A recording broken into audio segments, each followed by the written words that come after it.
Question number 9 में tan a की value दिया हुआ है in triangle A B C right angle at B. अब जो इंफॉर्मेशन दिया हुआ है उसके अकॉर्डिंग ही हम फिगर बनाएंगे।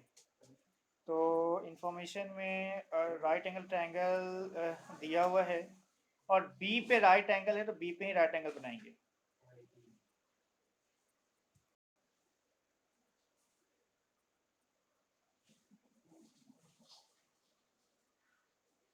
बी पे राइट एंगल है, बी पे राइट एंगल बना दिया। अच्छा, हमने समझाया था ना कि जो नेम हम ट्रायंगल का देते हैं वो एंटी क्लॉकवाइज देते हैं। एंटी क्लॉकवाइज में बी के बाद सी आएगा और सी के बाद ए आएगा, तो एंटी क्लॉकवाइज नेमिंग कन्वेंशन होता है। तो नेमिंग पे भी हमें ध्यान रखना है। अब वैल्यू दिया हुआ है tan ए, tan ए दिया हुआ है। तो ए के लिए अगर हम देखें, ये ए हो गया। ए के लिए परपेंडिकुलर हम पहले नोमेनक्लेचर कर लें। 90 के सामने जो है वो एच होगा, ए के जो सामने है वो परपेंडिकुलर होगा और बच गया जो बेस हो गया। टैन होता है परपेंडिकुलर डिवाइड बाय बेस, ये तो होता ही होता है। पर ए के लिए परपेंडिकुलर क्या हो जाएगा, बी सी, और बेस हो जाएगा ए बी। और ये दिया हुआ है कितना, tan ए 1 डिवाइड बाई √3 दिया हुआ है। तो जैसे हमने प्रीवियस क्वेश्चंस में करते आए हैं, यहाँ से हम बी सी हम के 1k यानी k ले लेंगे और ए बी ले लेंगे √3k। बी सी के हो गया और ए बी √3k हो गया। फिर से पाइथागोरस थ्योरम का यूज करेंगे तो A C square equal to A B square plus B C square. A C तो हमें निकालना ही है,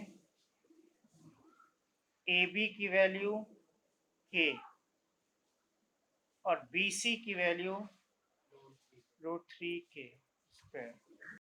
ये हो जाएगा के स्क्वायर मीन्स के स्क्वायर और √3k स्क्वायर, √3 यानी √3 का स्क्वायर और k का स्क्वायर। √3 का स्क्वायर करेंगे तो 3 आ जाएगा, यानी √3 का स्क्वायर 3 हो जाएगा और k का स्क्वायर k हो जाएगा, k स्क्वायर हो जाएगा, यानी ये हो गया 4k स्क्वायर। अब हम इस 4k स्क्वायर को लिख सकते हैं, 4k स्क्वायर को हम लिख सकते हैं 2k का होल स्क्वायर लिख सकते हैं, यानी यहां से AC की वैल्यू 2k आ गया। AC की वैल्यू 2k, यानी जहां AC मीन्स हाइपोटेन्यूज हमारे पास आ गया 2k। तो यहाँ से हम साइन ए जो हमें प्रूफ करना या जिस जहाँ जो हमें वैल्यू निकालना है उसमें साइन ए कॉस ए दोनों है, तो हम दोनों लिख लेते हैं इस केस में। तो साइन ए की वैल्यू क्या होगा, perpendicular upon hypotenuse. Perpendicular A के लिए परपेंडिकुलर क्या था, ये है के और हाइपोटेन्यूज 2k, यानी k डिवाइड बाई 2k, यानी साइन ए 1/2 आ गया। कॉस ए की भी जरूरत है, cos A base upon hypotenuse, base था √3k और हाइपोटेन्यूज आया 2k, के कट गया √3/। ठीक है, साइन ए और कॉस ए हमने निकाले। अब हमें साइन सी और कॉस सी भी चाहिए। तो अगर सी के लिए बात करेंगे, इस एंगल सी के लिए अगर बात करेंगे,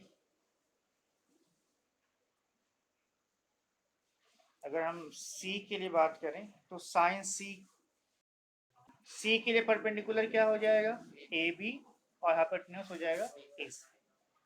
तो हम साइन सी और कॉस सी अगर लिखेंगे तो साइन सी यहाँ में लिखना पड़ेगा, होता है हम डायरेक्ट नेम ही लिखते हैं। सी के लिए हो जाएगा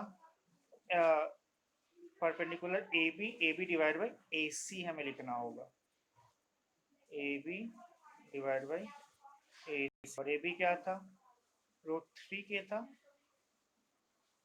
और ए सी हमने निकाला है 2 के, यानी √3 डिवाइड बाई 2। कॉस सी हम क्या लिखेंगे, ये होता है बेस अपॉन हाइपोटेन्यूज। सी के लिए बेस हो जाएगा BC, BC अपॉन AC,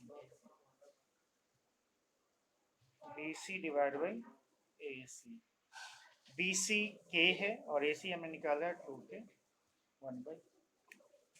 हमें निकालना क्या है, फर्स्ट निकालना है sine A into cos C plus cos A into sine C. Sine A into cos C plus cos A into sine C, ये निकालना है। साइन A की वैल्यू क्या आया है, साइन A आया है 1/2, और कॉस सी क्या आया है, ये भी 1/2 आया है।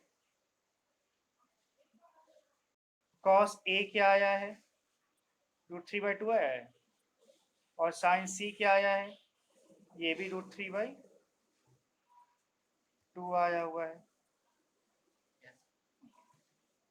अब ये 1 इंटू 1 हो गया, 2 इंटू 4 हो गया, प्लस √3 इंटू 3 हो गया, और 2 इंटू 4 हो गया, यानी यहाँ से 4 एलसीएम ले लेंगे तो ये 1 + 3 यानी 4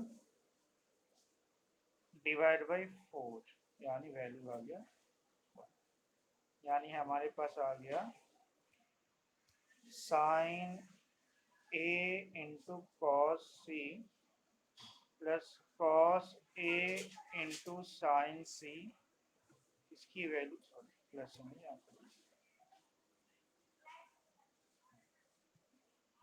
प्लस इक्वल टू 1, ये आंसर।